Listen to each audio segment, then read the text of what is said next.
बंगाल में चुनाव के बाद हिंसा को लेकर राजनीति तेज हो गई है। कोलकाता में बीजेपी से लेकर राज्यपाल तक इस पूरे मुद्दे पर एक्शन में दिख रहे हैं, जबकि टीम ममता इस मुद्दे पर बिल्कुल चुप है। लेकिन बीजेपी ने चुनाव के बाद हो रही हिंसा को बड़ा मुद्दा बना दिया है, क्योंकि चुनाव के बाद हिंसा के शिकार वही लोग हो रहे हैं, या तो वो बीजेपी कार्यकर्ता हैं या फिर वो लोग हैं जिन्होंने बीजेपी को समर्थन दिया, वोट दिया। बीजेपी अध्यक्ष जेपी नड्डा की बनाई जांच कमेटी की टीम थोड़ी देर पहले ही हिंसाग्रस्त कूच बिहार रवाना हुई है, जिसमें सीएम ममता बनर्जी को और ज्यादा टेंशन दे दी है। तो बीजेपी की ओर से फैक्ट फाइंडिंग टीम भेजी गई है, जिसमें बिप्लब देब मौजूद है, त्रिपुरा के पूर्व मुख्यमंत्री है। इसके साथ ही पूर्व केंद्रीय मंत्री रविशंकर प्रसाद और उनके साथ तमाम दूसरे नेता भी नजर आ रहे हैं, जिसमें आसनसोल से बीजेपी के विधायक अग्निमित्रा पॉल भी शामिल है। तो एक पूरा डेलीगेशन तैयार हुआ है। यह पूरा डेलीगेशन अब बंगाल के अलग अलग हिस्सों में जाएगा, जहां जहां पर भी हिंसा की वारदात हुई है वहां पर वो लोगों से मुलाकात करेंगे और रिपोर्ट लाकर यहां पर अपने हेडक्वार्टर में, मुख्यालय में देश के साथ साझा करेंगे। सिर्फ बंगाल में ही चुनाव के बाद हिंसा क्यों होती है, कार्यकर्ता डरते क्यों हैं? मैं यहां आया था जब ग्राम पंचायत का चुनाव हुआ, तब भी हिंसा हुई थी। विधानसभा का चुनाव, तब भी हिंसा हुई।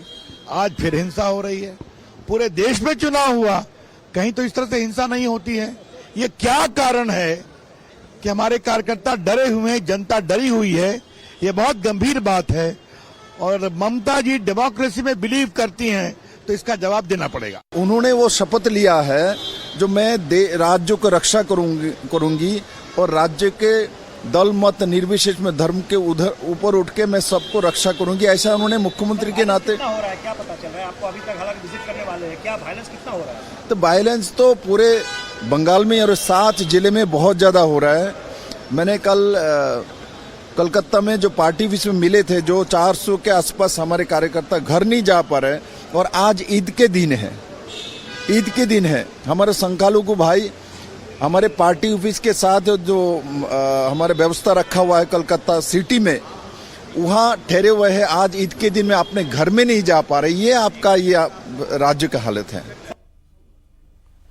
अब बंगाल में चुनाव के बाद जारी हिंसा के बीच मुख्यमंत्री ममता बनर्जी और राज्य के गवर्नर सीवी आनंद बोस के बीच भी एक नई जंग शुरू हो गई है। न्यूज एजेंसी पीटीआई की खबर है कि राजभवन में कोलकाता पुलिस के जवानों को फौरन राजभवन परिसर से हटने को कहा गया है, खाली करने को कहा है। खबर के मुताबिक खुद गवर्नर सीवी आनंद बोस ने कोलकाता पुलिस के जवानों को तुरंत राजभवन खाली करने का ऑर्डर जारी किया है। यह बड़ी खबर आ रही है, पीटीआई के हवाले से आ रही है। कोलकाता पुलिस को राजभवन छोड़ने का आदेश दिया गया है। अब राज्य सरकार और साथ ही साथ गवर्नर के बीच ठन गई है, क्योंकि जिस वक्त यह बात निकलकर सामने आई थी कि जो राज्यपाल हैं, जो हिंसा पीड़ित हैं, जो पोस्ट पोल वायलेंस के शिकार हैं, उनसे मुलाकात करने वाले हैं, इसको लेकर ममता बनर्जी ने सवाल खड़ा किया था। और यही वजह है कि जब उनकी मुलाकात हुई है पोस्ट पोल वायलेंस के विक्टिम्स के साथ, पीड़ितों के साथ, उसके बाद बताया जा रहा है कि अब राजभवन और साथ ही साथ मुख्यमंत्री इनके बीच ठन गई है। अब ममता और गवर्नर की जो नई जंग शुरू हुई है, इसको लेकर कोलकाता पुलिस अब राजभवन में एंट्री को लेकर रोकने की बात सामने आ रही है कि अब वो अंदर नहीं जा सकते, उनको खाली करने के लिए कहा गया है। अब राजभवन के आसपास धारा 144 लागू होती है, तो हिंसा के पीड़ितों को कोलकाता पुलिस ने रोका था। राजभवन के आसपास धारा 144 लागू होने की वजह से रोका गया, ये सरकार का कहना है। अब शुभेंदु अधिकारी हिंसा पीड़ितों को लेकर राजभवन जा रहे थे, उन्हें रोक दिया गया कि आप मुलाकात नहीं कर सकते, जिसके बाद गवर्नर ने पीड़ितों को राजभवन में आने की इजाजत दे रखी थी, यह बताया गया, लेकिन पुलिस रोक रही थी। अब पूर्व इजाजत के बावजूद पुलिस ने पीड़ितों को राजभवन जाने से रोका, यह सवाल उठाया जा रहा है। गवर्नर ने कोलकाता पुलिस के जवानों को राजभवन, इस घटना के बाद राजभवन खाली करने के लिए कह दिया। तो इसमें आप समझ सकते हैं कि किस तरह से गवर्नर हाउस और साथ ही साथ जो मुख्यमंत्री है उनके बीच यहां पर कहीं ना कहीं एक टकराव पैदा हो गया है। और साथ ही साथ हिंसा पीड़ितों को कोलकाता पुलिस ने राजभवन जाने से रोका था, जिसके बाद यह पूरा मामला सामने आया। लेकिन एक बड़ा सवाल यह है कि आखिरकार ये पोस्ट पोल वायलेंस हो क्यों रहा है? बीजेपी के 18 सीटों में से सिर्फ 12 सीटें आई हैं जबकि 29 सीटें यहां पर टीएमसी के पास गई हैं। लेकिन आपको बता दें कि सबसे बड़ी दिक्कत अब ममता बनर्जी के लिए यह है कि भले ही बीजेपी की 6 सीटें कम हो गई, लेकिन बीजेपी का जो वोट परसेंटेज है वो बड़ा है और जो टीएमसी का वोट परसेंटेज है करीब 2.5% कम हो गया है। और यह आने वाले विधानसभा चुनाव के लिए ममता बनर्जी के लिए अच्छी खबर नहीं है। हमारे साथ ओंकार भी जुड़ गए। ओंकार, यह तो बहुत बड़ी खबर है कि राजभवन से कोलकाता पुलिस को कहा है कि आप निकल जाइए, हट जाइए। कहीं ना कहीं नवान्नों और साथ ही साथ गवर्नर हाउस के बीच एक बड़ा टकराव पैदा हो रहा है।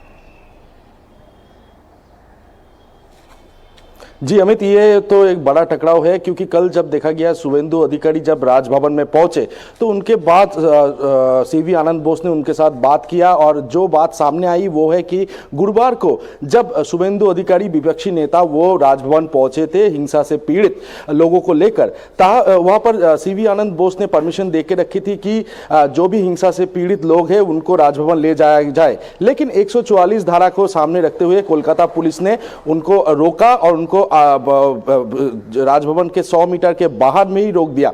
फिर जाके शुभेंदु अधिकारी ने वो कोर्ट के पास गए, कोर्ट से परमिशन ली और फिर कल जाके वो 100 लोगों से के साथ सीवी आनंद बोस से मुलाकात करने गए।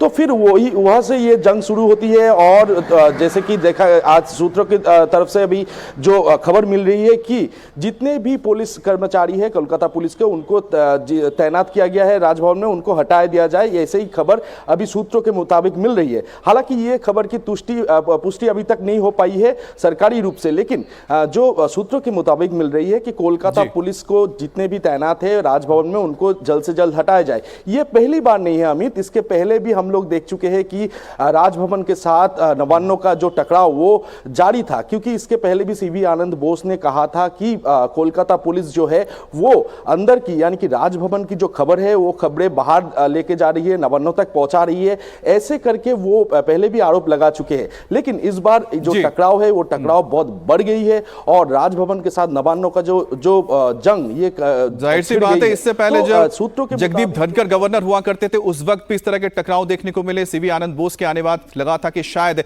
जो स्थिति वो बदलेगी, लेकिन एक बार फिर से ये टकराव और ज्यादा गहरा होता हुआ नजर आ रहा है। बहुत बहुत शुक्रिया आपका।